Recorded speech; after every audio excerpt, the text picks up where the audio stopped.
मूल बांधी सर गगन समाना, सुखमन यों तन लागी। ये जो महासुख की घटना घटती है, योगी कैसे उसे घटाता है, वो अपने भीतर क्या करता है, वो किस भांति अपने को आकाश में डुबा देता है। मूल बांधी सर गगन समाना, ये उसकी प्रक्रिया है। जीवन ऊर्जा है, शक्ति है, लेकिन साधारणतः तुम्हारी जीवन ऊर्जा नीचे की तरफ प्रवाहित हो रही है। इसलिए तुम्हारी सब जीवन ऊर्जा अंततः काम वासना बन जाती। काम वासना तुम्हारा निम्नतम चक्र है। तुम्हारी ऊर्जा नीचे गिर रही है और सारी ऊर्जा धीरे धीरे काम केंद्र पर इकट्ठी हो जाती। इसलिए तुम्हारी सारी शक्ति काम वासना बन जाती। जितने तुम शक्तिशाली होगे उतनी प्रगाढ़ काम वासना तुम में पैदा होगी। इसलिए तो साधु डर जाते हैं, तो भोजन कम करते हैं, क्योंकि न भोजन लेंगे न शक्ति पैदा होगी, न शक्ति पैदा होगी न काम वासना उठेगी। साधु अपने को सुखाने में लग जाते हैं। साधु धीरे धीरे ऐसी कोशिश करते हैं कि इतना ही भोजन लें जितने से रोज दैनिक शरीर का काम चल जाए, ऊर्जा बचे ना। मगर ये कोई साधुता हुई? ये तो नपुंसकता हुई। ये कोई साधना हुई? शक्ति न बचे तो तुम्हारे ब्रह्मचर्य का क्या अर्थ, क्या मूल है? कोई सार्थकता नहीं। निर्बल के ब्रह्मचर्य का क्या अर्थ है? लाखों लोग निर्बलता को ब्रह्मचर्य समझ लेते, रुग्णता को स्वास्थ्य समझ लेते, शरीर को गला लेते हैं, ऊर्जा पैदा नहीं होती, इसलिए काम केंद्र सूख जाता है। तो वो सोचते हैं कि हम सिद्धावस्था को उपलब्ध हो गए। उन्हें ठीक से भोजन दो, एक सप्ताह के भीतर उनकी काम ऊर्जा फिर प्रवाहित होने लगेगी, फिर वासना जगने लगेगी। ये कोई छुटकारा ना हुआ, ये तो धोखा हुआ, ये आत्म प्रवंचना है। कबीर जैसे ज्ञानी ऐसी साधुता को दो कौड़ी का भी नहीं मानते। साधुता का अर्थ ऊर्जा को समाप्त करना नहीं है, ऊर्जा को रूपांतरित करना है। ऊर्जा को नष्ट करना, सुखाना नहीं है, ऊर्जा की दिशा बदलनी। वो जो नीचे की तरफ बहती है वो ऊपर की तरफ बहने लगे। अधोगामी शक्ति ऊर्ध्व गमन की तरफ निकल जाए। जो अभी जमीन की तरफ बहती है वो आकाश की तरफ उठने लगे। जो अभी पानी की तरह है वो अग्नि की तरह हो जाए। पानी नीचे की तरफ बहता है, अग्नि सदा ऊपर की तरफ जाती। जिस दिन तुम्हारी ऊर्जा आग्नेय हो जाएगी, उसी दिन एक अनूठे ब्रह्मचर्य का जन्म होगा, जो निर्बलता से नहीं परम वीरी से पैदा होती। मूल बांधी, वो जो मूलाधार चक्र है, जहां से ऊर्जा काम ऊर्जा बनती है, उसे बांध लेना है, उसे सिकोड़ लेना है। इसलिए योग ने, पतंजल ने, हठ योग ने बहुत सी प्रक्रियाएं खोजी हैं मूल को बांधने की। मूल जब बंध जाए तो ऊर्जा अपने आप ऊपर उठने लगती है, क्योंकि नीचे का द्वार बंद हो जाता, द्वार अवरुद्ध हो जाता। एक छोटा सा प्रयोग, जब भी तुम्हारे मन में काम वासना उठे तो करो, तो धीरे धीरे तुम्हें राह साफ हो जाएगी। जब भी तुम्हें लगे कि काम वासना मन को पकड़ रही है, तब डरो मत, शांत होकर बैठ जाओ, जोर से श्वास को बाहर फेंको, उच्छ्वास, भीतर मत लो श्वास को, क्योंकि जैसा ही तुम भीतर गहरी श्वास को लोगे, भीतर जाती श्वास काम ऊर्जा को नीचे की तरफ धकाती है। जब तुम्हें काम वासना पकड़े तब एक्सहेल करो, बाहर फेंको श्वास को, नाभि को भीतर खींचो, पेट को भीतर लो और श्वास को बाहर फेंको, जितनी फेंक सको। धीरे धीरे अभ्यास होने पर तुम संपूर्ण रूप से श्वास को बाहर फेंकने में सफल हो जाओगे। जब सारी श्वास बाहर फेंक जाती है तो तुम्हारा पेट और नाभि वैक्यूम हो जाते हैं, शून्य हो जाते हैं। और जहां कहीं शून्य हो जाता है वहीं आसपास की ऊर्जा शून्य की तरफ प्रवाहित होने लगती। शून्य खींचता है, क्योंकि प्रकृति शून्य को बर्दाश्त नहीं करती, शून्य को भरती है। तुम नदी में पानी भर लेते हो घड़े में, तुमने घड़ा भर के उठाया नहीं कि गड्ढा हो जाता है पानी में। घड़े से तुमने पानी भर लिया, उतना गड्ढा हो गया, चारों तरफ से पानी दौड़ के उस गड्ढे को भर देता है। तुम्हारी नाभि के पास शून्य हो जाए तो मूलाधार से ऊर्जा तत्क्षण नाभि की तरफ उठ जाती और तुम्हें बड़ा रस मिलेगा। जब तुम पहली दफा अनुभव करोगे कि एक गहन ऊर्जा बाण की तरह आके नाभि में उठ गई, तुम पाओगे सारा तन मन एक गहन स्वास्थ्य से भर गया, एक ताजगी।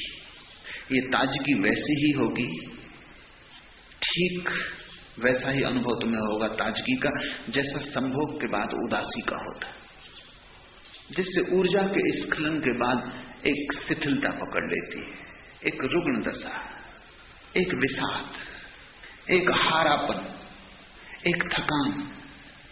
तुम सो जाना चाहते हो। बहुत से लोग संभोग का उपयोग केवल नींद के लिए ही करते, क्योंकि थक जाते। पश्चिम में डॉक्टर तो लोगों को सलाह देते हैं जिनको नींद नहीं आती कि संभोग उनके लिए उचित है। संभोग कर लोगे, थक जाओगे, टूट जाओगे, नींद अपने आप आ जाएगी। लेकिन वो नींद कोई स्वस्थ नींद नहीं, वो थकान की नींद है, वो विश्राम नहीं है, थकान है। थकान और विश्राम में बड़ा फर्क है। विश्राम में ऊर्जा पूरी आराम करती, थकान में ऊर्जा नहीं होती, हारे थके टूटे हुए तुम पड़ जाते हो। संभोग के बाद जैसे विषाद का अनुभव होगा, वैसे ही अगर ऊर्जा नाभि की तरफ उठ जाए तो तुम्हें हर्ष का अनुभव होगा, एक प्रफुल्लता घेर लेगी। ऊर्जा का रूपांतरण शुरू हुआ। तुम ज्यादा शक्तिशाली, ज्यादा सौमनस्यपूर्ण, ज्यादा उत्फुल्ल, सक्रिय, अनथके, विश्रामपूर्ण मालूम पड़ोगे, जैसे गहरी नींद के बाद उठे हो, ताजगी आ गई है। इसलिए जो लोग भी मूल आधार से शक्ति को सक्रिय कर लेते हैं, उनकी नींद कम हो जाती, जरूरत नहीं रह जाती।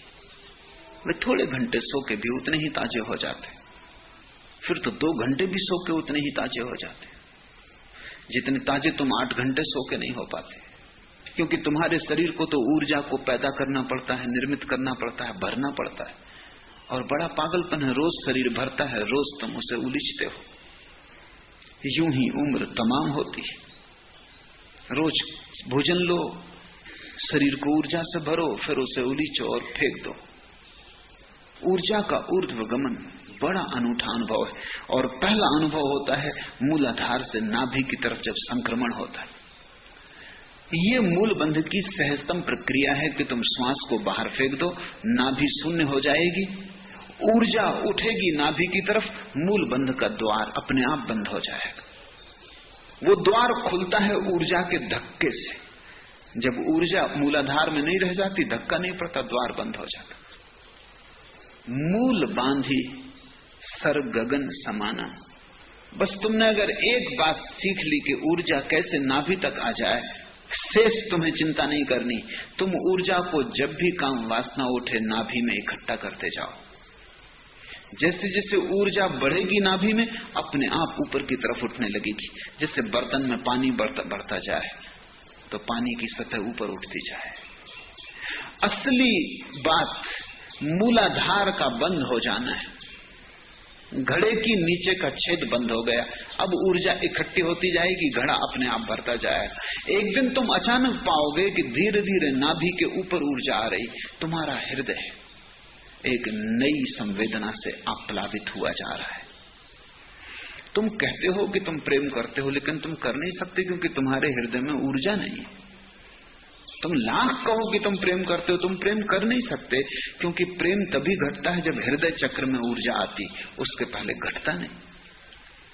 तो तुम समझाते रहो अपने को कि तुम प्रेम करते हो, लेकिन तुमने किसी को प्रेम नहीं किया, ना अपनी पत्नी को, ना अपने बेटे को। ज्यादा से ज्यादा तुम अपने को प्रेम करते हो, बाकी तुम किसी को प्रेम नहीं करते। और वो भी बहुत कमजोर है, वो भी कोई बड़ा गहरा नहीं है। जिस दिन हृदय चक्र पर आएगी तुम्हारी ऊर्जा, तुम पाओगे भर गए तुम प्रेम से। तुम जहां भी उठोगे बैठोगे, तुम्हारे चारों तरफ एक हवा बहने लगेगी प्रेम की। दूसरे लोग भी अनुभव करेंगे कि तुम में कुछ बदल गया, तुम अब वही नहीं हो, तुम कोई और ही तरंग लेके आते हो, तुम्हारे साथ कुछ और ही लहर आती कि उदास प्रसन्न हो जाता है, कि दुखी थोड़ी देर को दुख को भूल जाता है, कि अशांत शांत हो जाता है, कि तुम जहां छू देते हो, जिसे छू देते हो, उस पर ही एक छोटी सी वर्षा प्रेम की हो जाती। लेकिन हृदय में ऊर्जा आएगी तभी ये होगा।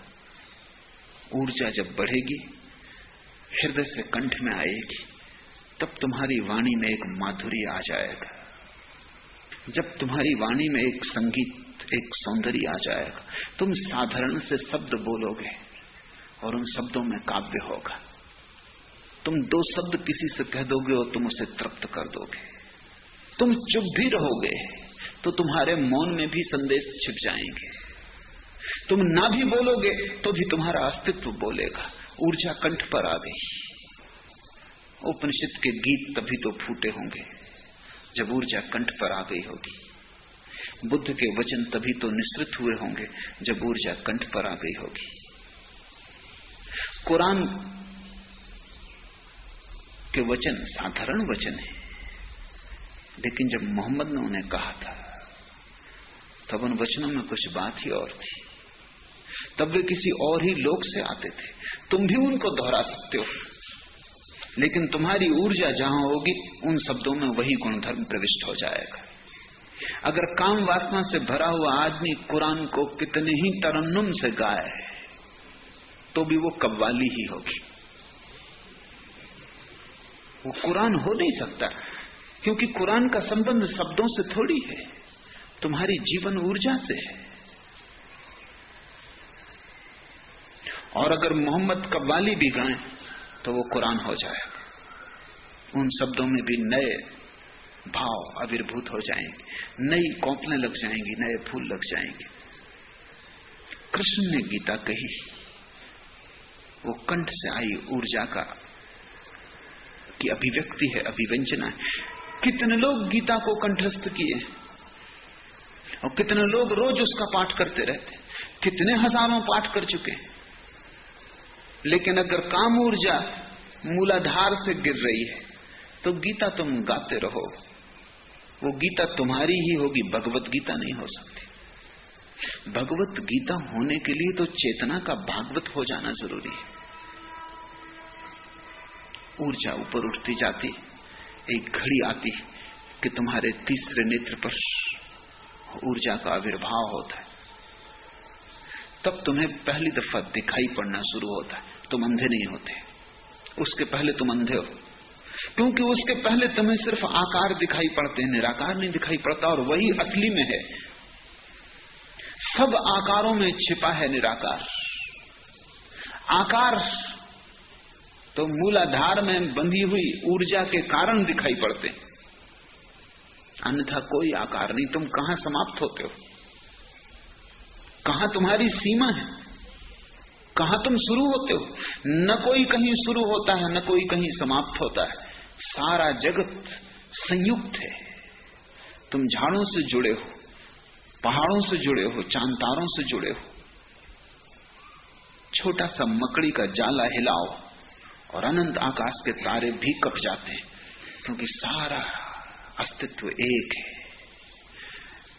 इसमें दो तो है नहीं कहीं, लेकिन तुम्हें अनेक दिखाई पड़ता है। अंधे हो, मूलाधार अंधा चक्र है, इसलिए तो हम काम वासना को अंधी कहते। वो अंधी है, उसके पास आंख बिल्कुल नहीं है। आंख तो खुलती है तुम्हारी असली आंख जब तीसरे नेत्र पर ऊर्जा आके प्रकट होती, जब लहरें तीसरे नेत्र को छूने लगती, तीसरे नेत्र के किनारे पर जब तुम्हारी ऊर्जा की लहरें आके टकराने लगती, पहली दफा तुम्हारे भीतर दर्शन की क्षमता जगती। इसलिए हमने इस देश में विचार की प्रक्रिया को फिलॉसफी नहीं कहा, हमने विचार की प्रक्रिया को दर्शन कहा। फिलॉसफी पश्चिम में दर्शन शास्त्र का नाम है, हमने वो नाम पसंद न किया, क्योंकि फिलॉसफी तो पैदा हो जाती है मूलाधार में ऊर्जा हो तब भी, लेकिन दर्शन पैदा नहीं होता। और मूलाधार में भटके हुए अंधे कितना ही सोचें, उनके सोचने का क्या मूल्य हो सकता है? वो सोच के भी क्या सोच पाएंगे? अंधा कितना ही प्रकाश के संबंध में विचार करे, सिर्फ